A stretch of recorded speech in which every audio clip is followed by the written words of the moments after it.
This is the Mind's Eye with Mike Larry. I got my guy Will here and my guy Kay here. And we're just going to talk about some perspective and, some things that can maybe help you guys. If you have any questions, please leave some, comments in the, in the comment section, or whatever you may need, or we're here to support you and whoever. So, how's it going? It's going great. It's going great, Mr. Lowry. I'm glad to be here. That's good. I appreciate that. I'm alive and well. I appreciate that. Yeah. How you been dodging this pandemic we're in? I've just been covered in favor, man. I'm blessed, and there's just a matter of doing what I got to do on the daily basis, and just following the directions, wearing the mask, trying to distance as much as possible, and staying prayed up. So, yeah, that's all you can do. There you go. What you, Mr. K? Hey man, just accepting fatherhood. That's been my life for the last year over the pandemic. So I was very fortunate enough to have a healthy baby during the pandemic. So just focusing on that has been like the best thing. I've seen some character changes. Right. Seen some gaps and stuff, and the way we live in our house, and you got to face these situations head on because we're all quarantined. So it's a lot to talk about today. Yeah, I can understand that. For me, it's been challenging, but as I told you guys before, I try not to live in fear. So I try to still maneuver the same with caution. Yeah. It is a little challenging, because my kids don't live with me every day. So kind of taking the kids, back and forth between two households was a challenge at first, just more about the nerves. Yeah. But, we managed through it, no cases or anything like that. So everybody's been good for the most part, man. Nice. It's been a blessing. Staying prayed up, dodging the bullet. You've been working out a lot too. Tell them, Mike. Yeah, man. In the gym? Yeah, definitely. So even when the gyms were closed, I would try to go to the trails, on my lunch breaks, push-ups and dips on the benches, riding the bike, on the trail, walking, yoga right here in the floor, whatever I could do to kind of stay active. Because I remember as soon as the vid first hit, it was one of the things that kind of fight it off is just being active and exercising. So I was like, well, let me go out here and do something, even though it was kind of cool. Then it became cold, and it became more of a challenge. But I feel you on that. The challenge is only as bad as I've been in the gym. During the summer, I was running outside and doing a lot, like you said, just kind of leveraging the nice weather, the outside, the parks. Yeah. But then, I know for me, I'm a very regimented individual, so I have to stay consistent, otherwise it'll just disappear. So once it became wintertime, I was like, I gotta do something.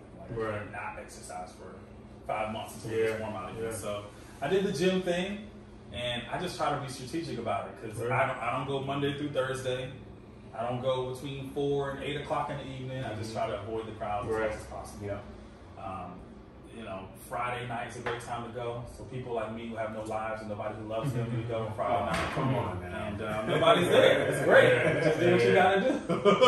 Hey, whatever works for you.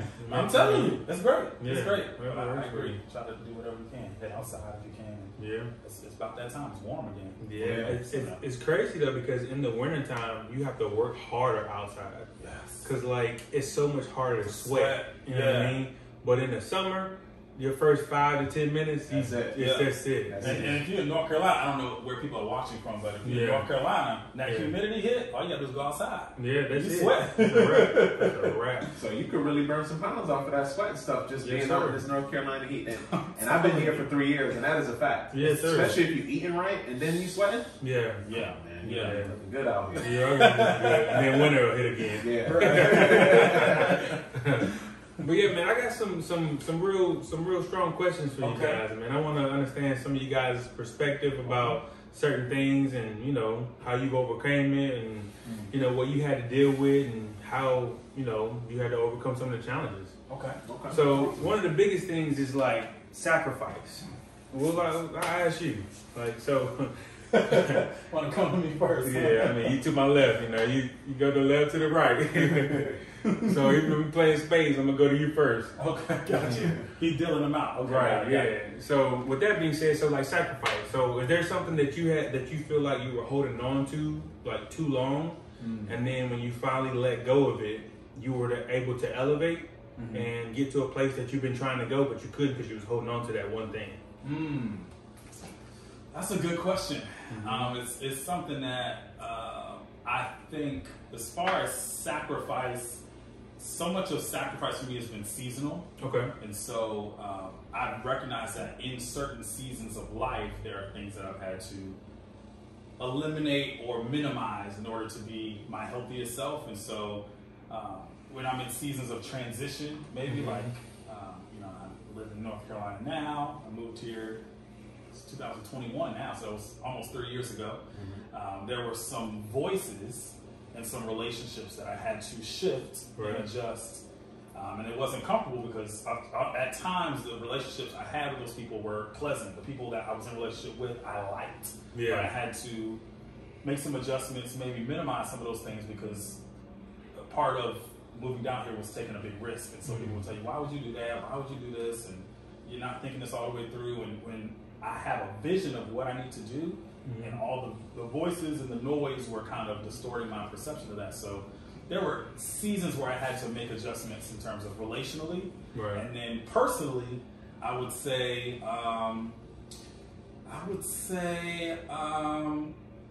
just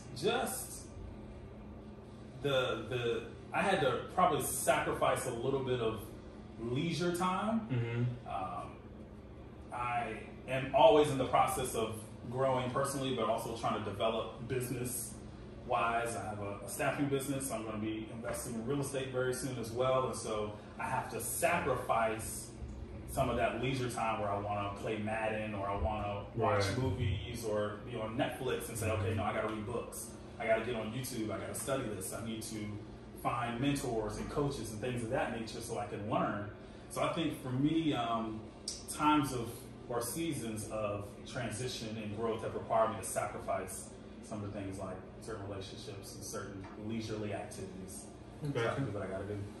That's what's up. I mean, that's well said. Thank you. Put it in proper perspective. Trying to out here. For sure. Trying. What about you, Kate? Well, I can relate to Will of leaving a place of origin and sacrificing your, close relationships with your family members in that area and stuff like that. So, growing up, there was a lot of toxicity, and have an opportunity to kind of be placed out of that environment, to get an education that's more enriched than that education that could have came out of the area that I grew up in. That really helped us change our perspective. Me and my sister, I have a twin sister. Okay. So shout out to Cassia. You know what I'm saying? So, she took the first step. She left, Connecticut first, and I thought you were saying she was the first out of the womb when she took the first step. Well, she was too. Yeah. She was too. Yeah.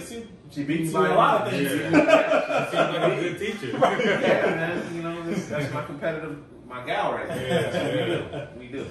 Yeah. But so sacrificing, just a lot of back and forth with my stubborn parents too. So I've been trying to push them to come down here and stuff like that, because now that I had a chance to step out and see a different perspective on life, I think they would have a better retirement down here. But they still want to do their own thing. They haven't left Connecticut in years. It's kind of like they don't want to talk to too many people because relationships and bridges have been burned. It's just a lot of stuff in that area where we felt like we couldn't grow, so that's why we left. So sacrificing that is hard because we're raising a daughter. Me and my wife are raising a daughter, and they're not around their grandparents. So it's like, well, I didn't want it to be that way. When I had to talk with the pastor at one of the churches that we attend, he said, it's time. We really talked about children, education, all the things that people want to, come to Raleigh for. And now that all this stuff has been happening, it's like, well, I still don't have that relationship that I thought I would have with them. So sacrificing that is not all the way a bad thing, because they drive me crazy too. So I need that space, but it's like, well, these are critical moments. We just had a pandemic. We don't know how much time we have on this earth. Can we bring some people together? Can we do this thing all over again? Put things in perspective. New start, So. Yeah, man, for me, it was like a particular relationship that I dealt with from a particular female. Like, I was really like all in. And being all in was good at first. Like, there was things that I learned. But what I realized is that sometimes like the well can run dry. Like you can be in a particular situation to receive what you're supposed to receive and move. And like whether it's a job, a friendship, a relationship, and I stayed, knowing that what I was there to learn, I had already learned. But I wanted to continue to stay there because there was two components for me. One of the components was the love and what I learned. But what I learned ran dry, and the love was still there. Even though that the love wasn't reciprocated the same way. Like, it wasn't, given to me the same way. I still wanted to be there. Yeah. And so in that, like, it was probably one of my worst moments in my life. Like, I had lost my job. I didn't have money. Like, I was dealing with the situation with my children. I didn't have nothing, but I felt like I had something that I didn't, even though I could see it. And so that taught me that there's a difference of being alone and lonely.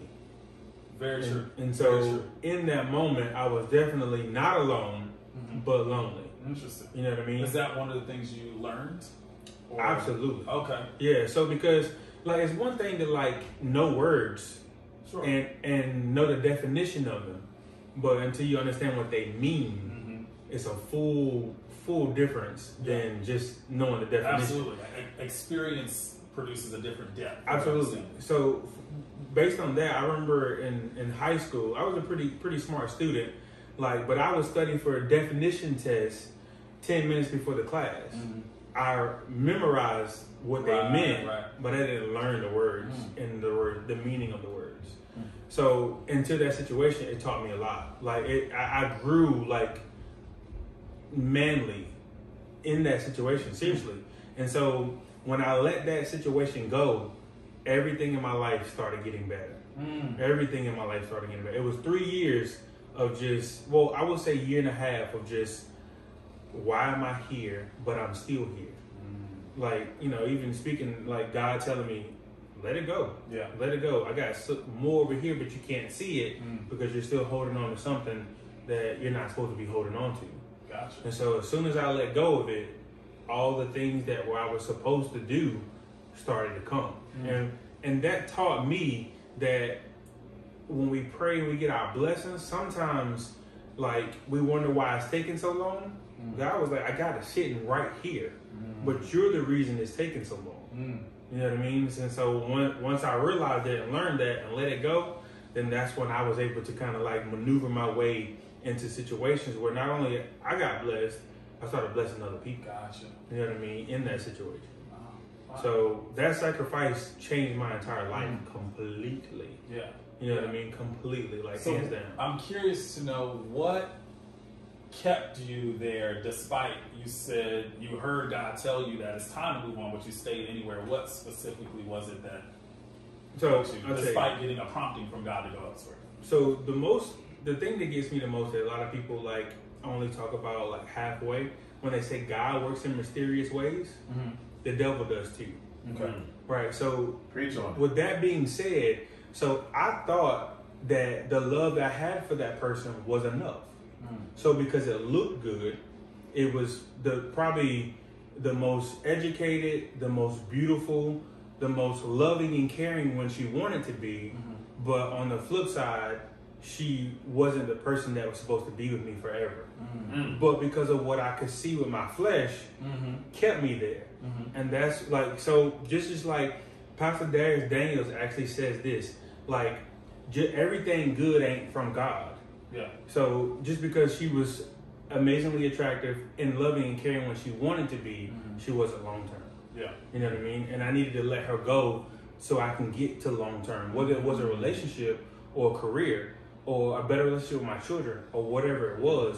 That's still one thing that I needed to sacrifice, was keeping me from a lot of other things. As soon as I let that go, I forced the courts to take care of the situation with my daughter. And now I have partial custody of my daughter. I have a much better living situation now. I have more money than I've had before. Just everything was just in a better situation than holding on to something I should have let go. So the love and the emotion I needed to sacrifice to feel better, and than I thought I was feeling at the time. Now, we boys, so I know a little bit about some of the ins and outs of these different things going on. I'm trying to get a timeline. Mm-hmm. So I know you've been through a lot. I remember when I first met you, you were dating somebody, and I was like, we pulled up in that parking lot outside that coffee shop. Remember that coffee shop we went with our group? Yeah. Mm-hmm. Yeah, and then we had some good conversations in that parking lot. And I'm like, you about to get married next year? We're gonna be in that wedding. What's going on with you? Yeah. Remember? Yeah, I do. So if it's that situation, then I think you made the right choice in moving on, because I see your life really transforming in the way you need it to go. Yeah. I mean, it's like, but what I've learned though, because like the mature side of me, I wouldn't change it. Oh, absolutely not. You know what I'm saying? I would never change the experience, because I'm so much more like stronger now because of it. Like I see clearer now because of it. Yeah. Like even in friendships, even like male friendships, or like my guys, my homeboys, I know when somebody's just like using me. Like I know when people are just like out to get me, and it's all from that one experience that lasted 3 years. Did you experience a little bit of all those things in that relationship? Is that how you now know? Oh, absolutely. Okay. I mean, I'm talking about I experienced like every aspect of life you can experience. Having a lot of money, having no money, being homeless, having it all. You know, like death, like all of it. Like I experienced in that situation. Hey guys, it's your boy Mike Larry. Apologize, my boy Kay and Will had to run. They had some prior engagements they needed to attend to. But I just wanted to recap the video and just talk about, as we were talking about before, sacrifice. And just kind of leave you guys with some, questions that you can ask yourself. Maybe leave some comments in the comment section that you can potentially ask us. What are some things that you guys feel like you're holding on to? Something that you feel like you need to let go of, or something you feel like that's a sacrifice that you feel like you can elevate from, or that's holding you back nonetheless. I know we all have things that we're dealing with in life that we feel like we can't, let go of. Maybe it could be alcohol. I mean, it could be a relationship. It could be a particular job, and you need to start your own business. But the idea of sacrificing maybe a little bit of income to kind of, elevate yourself. Just to give you a quick example, I've actually taken a pay cut at times to elevate myself, and the sacrifice was money. I had to figure out money other ways, but that sacrifice allowed me to elevate myself to a different level. So what is it that you guys want to do for yourself? What is it that you feel like you need to do to let go of, or to sacrifice to elevate yourself to another level? And that's what it's about. Letting go, sacrificing. Maybe it's time, going out with your friends, to sacrifice that time to focus on that business you want to start, or, going out, spending money on clothes or something like that. And you need to save money to, invest in your child's sport. So whatever it is that you feel like you need to sacrifice to elevate you and also the people around you. Look, it's your boy Mike Larry. It's a Mind's Eye with Mike Larry. If you got any questions or comments, please leave below. Please subscribe. I love y'all. Signing out.